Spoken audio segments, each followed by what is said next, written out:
ભૂલથી પણ થાય તો ભી પરિણામ ચૂકવવું જ પડે છે.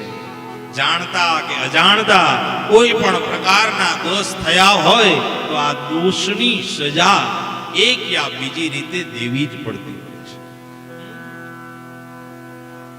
સતત હંમેશા સાવચેત રહેવું પડે, સતત સતર્ક રહેવું પડે. જેમ નવા કપડા પહેર્યા હોય એટલે આપણે જ્યાં ત્યાં બેસી નથી જાતા, પાથરીને બેસીએ છીએ, ધ્યાન રાખીએ છીએ કે અડી ન જાય. કેમ તો કે નવા કપડા ખરાબ થઈ જાય, એની આપણે સાવચેતી રાખીએ, કાળજી રાખીએ છીએ.